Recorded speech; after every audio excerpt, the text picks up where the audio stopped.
And not only just happened, what was the backlash? So you had a major backlash from this, which included two hijabi sisters who were killed, right, or stabbed, right? What did they do to deserve that? And then France, being France, because it's a secular extremist country, then they decided, you know what, we don't care how you feel, so we're going to post all these cartoons on the biggest buildings we can find, and we're going to offend everyone, and we're going to make you all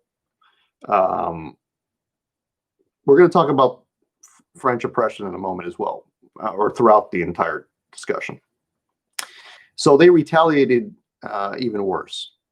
Okay. So here's the thing.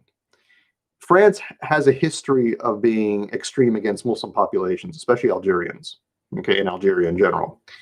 And in fact, if you read statistics regarding all of the major terrorist attacks in Europe, they mostly occur in Francophone countries, or countries that speak mostly French language. Belgium, France, okay, Algeria. Now, why is that the case? Well, it's because of French secular policies. They're extreme in the way that they oppress others, right? So it's not surprising that you have extreme elements that rise up against that sort of extremism, right? Because when you have one extreme, you're going to build another extreme. Extremes always birth other extremes. That's just sort of like an axiom of life, okay? So what occurs is that what the French did after all of this was that they started posting these cartoons because, and this is how usually France reacts, and even the United States to some respect. The way that they reacted was that they showed these cartoons not really as a support for free speech, but because they knew that they had extreme elements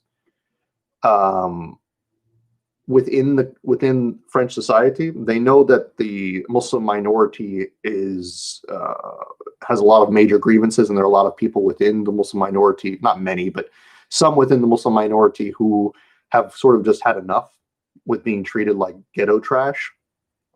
Because that's how they treat them. They treat them like the Germans treated the Jews,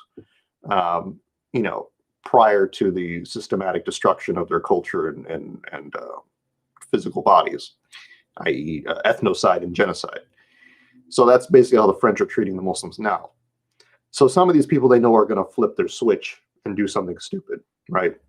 So I think that they did this provocation, they posted these cartoons again on the buildings because they wanted another attack to occur so that they could have more of an excuse to introduce more draconian policies. Okay. And that's exactly what happened.